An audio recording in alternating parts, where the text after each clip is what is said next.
ഇതല്ലാതെ ചില ചില കാര്യങ്ങളുണ്ട്. ചില ഇവിടെ ഈ നാട്ടിൽ നടന്ന ചില കാര്യങ്ങളാണ്. ഇവിടുന്ന് ഒരു 2 കിലോമീറ്റർ മാറുമ്പോഴാണ് ആറമ്പിൽ എന്ന കുടുംബമാണ്.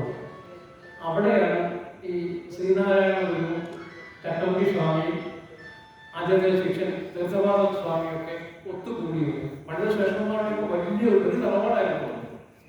അന്ന് ഈ പണ്ഡിത സാധനമൊക്കെ പറഞ്ഞാൽ അത് അത്ര ശേഷിയുള്ളതുകൊണ്ട് നടത്താൻ പറ്റുമായിരുന്നു. അത്ര വലിയൊരു ആഢ്യത്വമുള്ള കുടുംബമാണ് ഈ ആറമ്പിൽ എന്ന് പറയുന്നത്. ഈ അവിടെ വെച്ചാൽ ഈ SNDP യോഗത്തിന്റെ ബയലാവുകളുടെ കരുണ്ടാക്കി ആരംഭിച്ചില്ല ആരോഗ്യമൊക്കെ വന്നിട്ട്. അപ്പൊ അവിടെ ഇവിടുന്ന് ഒരു 2 കിലോമീറ്റർ ഇല്ല, അത്ര അടുത്താണ്. അപ്പൊ അവിടെ ഈ സ്വാമി ഈ പണ്ഡിത ശാസ്ത്രം പഴയ ആളുകളെ അറിയാം. പണ്ഡിത ശാസ്ത്രം ഭയങ്കരമായിട്ട് പണ്ട് രാജകൊട്ടാരത്തിലും വലിയ തറവാടുകളിലും ഒക്കെയായിരുന്നു നടത്തിയത്. അപ്പോ അവിടെ ഞങ്ങൾ ഇതിന്റെ ഈ കാവുമായി ബന്ധപ്പെട്ട് ഞങ്ങൾ ഇവിടെ കുറേ ആളുകളെ പോയി കാണും. ഞാൻ ദേവസ്വത്തിലുണ്ട്, കുറേ ആളുകളെ പോയി, കുറേ ആളുകളെ പഴയ ആൾക്കാരെ കണ്ടു. അവർ പല ആളുകളും പറഞ്ഞ വലിയ സംഭവമാണ് ഞാൻ പറയുന്നത്. അപ്പൊ ഈ ചട്ടമ്പി സ്വാമികൾ നോക്കി ഈ രാവേറെ കർഷകർ അത് വേറൊരു മൂടാ. അവിടെ മെഡിസിൻ കടന്നു വരും, സാഹിത്യം വരും, വ്യാകരണം വരും, നോവല് വരും, ഇതിഹാസ ചർച്ചയാവും, ചരിത്ര ചർച്ചയാവും. ഇതൊക്കെ കഴിയുമ്പോൾ പാലത്തെയൊക്കെയാവും. അപ്പൊ മിക്കവാറും ഈ ചർച്ചയൊക്കെ കഴിയുമ്പോൾ സ്വാമി പോയി കാണും. അപ്പൊ പിന്നെ പല പട്ടണത്തിലേക്കും അത് വീണമാണ് സ്വാമി കാണും.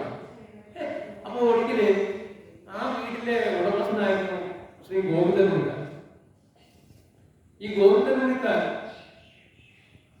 ഇതിങ്ങനെ ചെന്ന് ഇങ്ങനെ ആദ്യം ശ്രദ്ധിച്ചില്ല. പിന്നെ കുറെ കഴിഞ്ഞപ്പോ ആ വീട്ടിലെ ഒരു അമ്മ നമ്മളോട് സംസാരിച്ച ഈ കാര്യങ്ങൾ നമ്മളോട് പറഞ്ഞതാണ്. പറയുമ്പോൾ അവര് ഭയങ്കരമായിട്ട് വികാരപ്പെടുന്നുണ്ടായിരുന്നു. പറയുമ്പോൾ അവരിപ്പോ അടുത്ത കാലം മരിച്ചുപോയി, അടുത്ത കാലം മറ്റു വന്നുകൊണ്ട് അവിടെ. അപ്പോ ഒരിക്കൽ ഈ ഗോവിന്ദൻ ഉണ്ണിത്താൻ പറഞ്ഞു, ഗോവിന്ദൻ രഹസ്യമായിട്ട് സ്വാമിയെ പറയും, സ്വാമി എങ്ങനെ പോകുന്നതാണ്. അപ്പോൾ അവിടെ സ്വാമി നടന്നു വരുന്നു. നടന്നു വരുമ്പോ മുമ്പേ നമ്മുടെ വീടിന്റെ സമയത്ത് കൊടും കാടാണ്. നോക്കുമ്പോ സ്വാമി ഇതിനകത്ത് ധ്യാന നിരതനായിരിക്കുക. കണ്ണുകൾ അടച്ച് ഒരു വല്ലാത്തൊരു പ്രഭയോടുകൂടിയാണ് സ്വാമിയെ ആ പുള്ളി കണ്ടത്. അപ്പൊ എന്തുവാ, അദ്ദേഹം ഇങ്ങനെ ധ്യാനിച്ചിരിക്കുമ്പോ ചുറ്റോക നാഗങ്ങളാണ്, കൊടും കാടും, എന്താ പറയുക, ബ്രാഹ്മമുഹൂർത്തമൊക്കെ ആവും, 2 മണിയൊക്കെ ആകുമ്പോഴത്തേന്.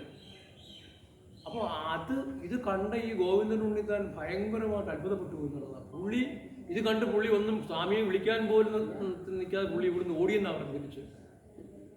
അവിടെ പുള്ളി ചെന്നിട്ട് പുള്ളി കുറെ സമയത്തേക്ക് പുള്ളി പനിച്ചു കിടന്നു എന്നാണ് പറയുന്നത്. പുള്ളി ഇത് കണ്ടിട്ട്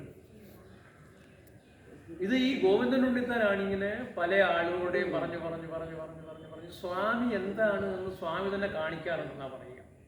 ഈ ഗോവിന്ദൻ ഉണ്ണിത്താൻ വന്നതും ഉള്ളിതാൻ വരുമെന്നും പിന്നാലെ കൂടുന്നു ഒക്കെ പുള്ളി നേരത്തെ അറിയാമായിരുന്നു.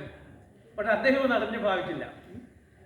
ഇപ്പൊ പന്മന മലയിൽ തന്നെ ദേഹത്ത് നാഗങ്ങൾ കയറുന്ന ആ കുട്ടികൾ കണ്ടപ്പോൾ അദ്ദേഹം പറഞ്ഞെന്താ, ഇത് ആരുടെയും പറയാൻ നിൽക്കണ്ട, അത് ശരിയാവില്ല എന്നാ പറഞ്ഞത്. അപ്പൊ അതേപോലെ അദ്ദേഹം ആരാണ് എന്ന് വെളിപ്പെടുത്താനുള്ള കുറെ കാര്യങ്ങൾ കൂടിയായിരുന്നു. അത് നടന്ന സ്ഥലത്താണ് നമ്മൾ ഇരിക്കുന്നത്. ആലോചിച്ച് നോക്കൂ, ഈ കാഴ്ചകൾക്ക് അന്ന് ആ ഇടം കണ്ട കാവാണ് ഈ കാവ്. അവിടെയാണ് ഇപ്പോൾ നമ്മുടെ ചട്ടമ്പിക്കാവ്. ഏതോ നമ്മുടെയൊക്കെ ജന്മപുണ്യം നമുക്ക് കരുതാൻ പറ്റും, നമുക്കിതിൻ്റെ ഭാഗമാകാൻ കഴിയും. സത്യമാണ്, നിയോഗങ്ങളില്ലെങ്കിൽ, ജന്മജന്മാന്തര ബന്ധങ്ങളില്ലെങ്കിൽ നമുക്കൊന്നും ഒരിക്കലും ഇതുപോലെ നമ്മളെടുക്കുന്ന ശ്രദ്ധയൊന്നുമല്ല, നമ്മൾ മുടക്കുന്ന തുകയൊന്നുമല്ല, നമുക്കുള്ള ആത്മബന്ധങ്ങൾ അത് വന്നുകൊണ്ടേയിരിക്കുമെന്നാണ് നമ്മൾ പുനർജനികളൊക്കെ പറഞ്ഞിട്ടുള്ളത്. അത് വന്ന് ഭവിക്കുക തന്നെ ചെയ്തിരിക്കും. ഒരു മുങ്ങണരി എത്ര പിരിഞ്ഞു പോയി എന്ന് പറഞ്ഞാലും പറ്റില്ല. നേരത്തെ രാമൻ നായർ സാർ പറഞ്ഞതുപോലെ 50 കൊല്ലത്തേക്ക് അല്ലെങ്കിൽ 100 കൊല്ലത്തേക്ക് എന്നെ പറ്റി ആരും അറിയില്ല. പക്ഷെ 100 കൊല്ലം കഴിഞ്ഞപ്പോൾ ഞാൻ പുറംചരിച്ചിരിക്കുന്നു. എവിടെയാ വഴി ആലോചിച്ച് നോക്ക്, ഒന്ന് മനസ്സിലൊന്ന് ആലോചിച്ച് നോക്കിയേ. ഇതുപോലൊരു പ്രതിമ അതുണ്ടാക്കാനായിട്ട് ഒരു മനുഷ്യൻ്റെ ഒരു പുരുഷാഴ്ച പറ്റുമോ? നമുക്ക് പറ്റുമോ? നമുക്ക് പറ്റില്ല. അത് നിയോഗങ്ങളാണ്.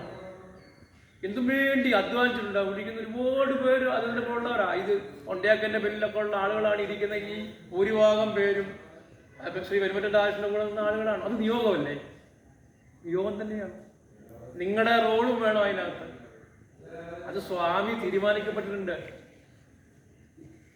പാമ്പുകൾ ചാടിക്കേറി, ഒരു മനുഷ്യൻ്റെ ചാടിക്കേറി, ഒരു ശരീരത്തിൽ ചാടിക്കേറി അത്ര ധൈര്യമായിരിക്കണമെങ്കിൽ ഇത് ആർക്കേ പറ്റുള്ളൂ? മുമ്പേ ജനറൽ സെക്രട്ടറി പറഞ്ഞതുപോലെ മഹാദേവന്റെ ദേഹത്തല്ലേ അങ്ങനെ കയറാൻ പറ്റുള്ളൂ. അഷ്ടനാഗങ്ങളെ പ്രദക്ഷിക്കുമ്പോൾ അതിന്റെ നടുക്കിക്കുന്ന മഹാദേവനാ. മഹാദേവ പ്രതിമ വെച്ചിട്ടല്ലേ, മഹാദേവന്റെ ശിവലിംഗം വെച്ചിട്ടല്ലേ നാഗ കളം പോലും ഒരുക്കുക. അപ്പോൾ അങ്ങനെ ഒരു സ്വാമി ഗോവിന്ദനടുത്ത് വന്ന് നോക്കിയപ്പോൾ ഈ കൊടുങ്കാടിനുള്ളിൽ നാഗങ്ങൾക്കൊപ്പം ഇരിക്കുന്ന ഒരാൾ ഇരുന്നെങ്കിൽ സ്വാമി മഹാദേവനല്ലാതെ മറ്റാരാണ്? ആലോചിച്ച് നോക്കൂ. ഈ പറയുന്ന ഹരിപ്പാട് അമ്പലം, ഈ ഹരിപ്പാട് അമ്പലത്തിൽ അവിടെ എല്ലാവരെയും കയറ്റണമെന്ന് ഒരു സംഭവം ഉണ്ടാക്കാൻ അവിടെ പോയിരുന്നെന്ന് മനസ്സിലായില്ലേ? ഹരിപ്പാട് അമ്പലം വലിയ അമ്പലമൊക്കെയാണ്. പക്ഷെ ഇവിടെ ജാതിയും മതമൊന്നും ഇല്ല, എല്ലാവർക്കും പ്രവേശനം കൊടുക്കണമെന്ന് പറയാൻ വേണ്ടിയാണ് പുള്ളി അവിടെ പോയത്.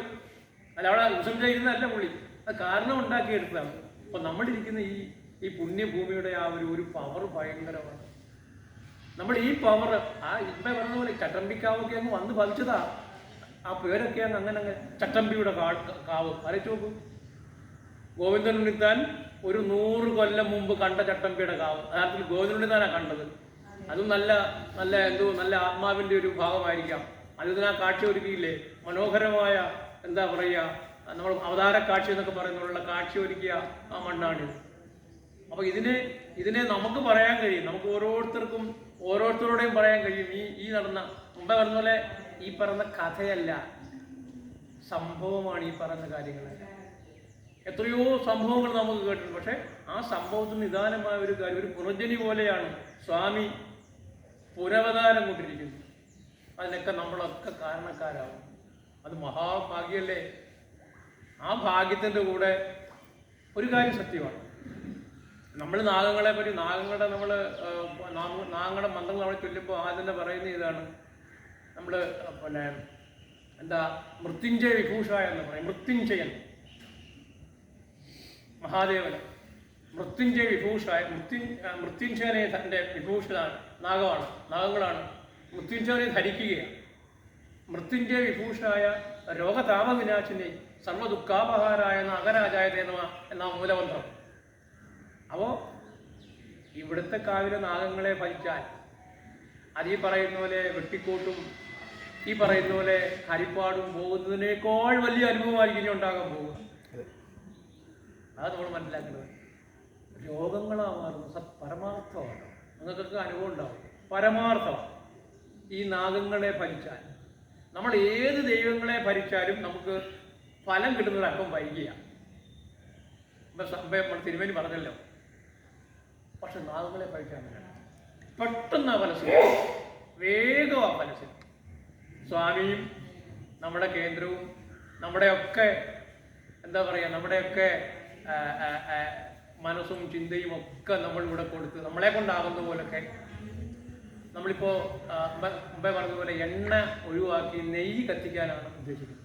അപ്പോൾ നമ്മൾ സാധാരണ അമ്പലങ്ങളിൽ കൊണ്ടൊരു കച്ചവടപ്പടിയോട് കൂടി ഇവിടെ എത്ര പൈസ കിട്ടുന്നു, നാളുകളിൽ നമ്മുടെയൊക്കെ കൈകളിലൂടെ സ്വാമിയുടെ അനുഗ്രഹത്തോടു കൂടി നമ്മൾ നന്നായിട്ട് ഉയർന്നു പോകും. അന്ന് നമുക്ക് സ്റ്റേബിളായിട്ട് പോകാം. ഇത് നമ്മുടെയൊക്കെ ഒരു സഹായം വേണ്ടതുണ്ട്. ഞങ്ങളെല്ലാവരും തന്നെ ഓരോ ദിവസത്തെയും, ഞാനും എൻ്റെ കുടുംബത്തിൻ്റെ എൻ്റെ മക്കളുടെയും പേരിലൊക്കെ ഓരോ ദിവസവും ഓരോ പൂജയ്ക്ക് ഏർപ്പാടാക്കിയിട്ടുണ്ട്. പിടിക്കുന്ന മിക്ക ആളുകളുടെയും പേരിലുണ്ടായിട്ടുണ്ട്.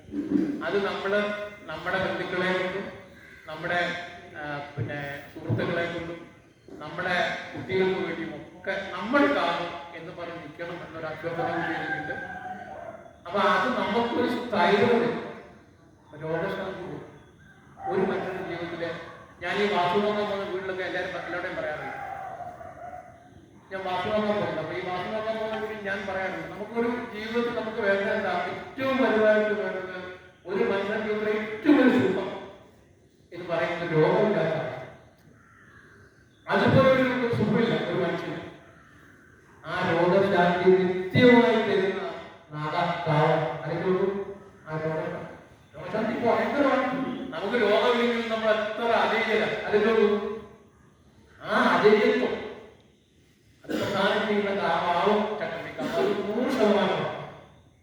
അതിന് നമ്മുടെ എല്ലാവരുടെയും കൂട്ടായ്മ, നമ്മുടെ എല്ലാവരുടെയും, ഇത് എന്റെയോ വിജയവിദ്യാന്റെയോ ചന്ദ്രശേഖരന്റെയോ മീനാമുറിയുടെയോ ഒന്നുമല്ല, നമ്മുടെ ഓരോരുത്തരുടെയും. നമ്മൾ അങ്ങനെ നമ്മൾ നിന്ന് നമ്മൾ കണ്ട് ഈ പറയുന്ന ഓരോ ദിവസവും നമ്മുടെ പൂജ മുടങ്ങാനിടയാണ്. എല്ലാവരുടെയും ഞാനാണെങ്കിൽ ഈ പൂജ ഞാനും ആഗ്രഹിക്കുന്നു. എല്ലാവരെയും കൊണ്ട് ആവുന്ന പോലെ ചോദിക്കാം. നല്ല ഉറപ്പാണ്, 100%. പിന്നെ സ്വാമിയുടെ സാന്നിധ്യം കൂടി ഗോവിന്ദഗുരു തന്നെ കാഴ്ച വന്ന മനസ്സിൽ വരുന്നു പോകുമ്പോൾ നിങ്ങൾ വരാതിരിക്കില്ല, നിങ്ങൾ വരും. അതിലേക്ക് എല്ലാവരുടെയും എന്താ പറയുക, ഹൃദയം കൊണ്ടുള്ള ഒരു പ്രവർത്തനം വേണമെന്ന് അഭ്യർത്ഥിക്കുകയാണ്. നമ്മൾ പുറത്തൊക്കെ ഒരുപാട് ബന്ധുക്കളൊക്കെ ഉണ്ടാകും, ഒരുപാട് സുഹൃത്തുക്കളുണ്ടാകും, നമ്മുടെ പ്രിയപ്പെട്ടവരുണ്ടാകും. അവരുടെ പേരിലൊക്കെ നമുക്ക് നടത്താം, അവരെ വിളിച്ചു പറഞ്ഞിരിക്കാം. 2-3 കാര്യങ്ങളുണ്ട് ഇവിടെ നിന്നൊരു കാര്യം കാണുന്നുണ്ടാകും. ഇവിടെ എല്ലാവർക്കും അന്നദാനം, എല്ലാവരും മിനിമം ഏറ്റവും പറഞ്ഞ ഒരു 15 പേർക്ക് ഒരു ദിവസം പറയും. അതിന്റെ ചെലവൊന്നും ഇവിടെ ആരും നോക്കാറില്ല.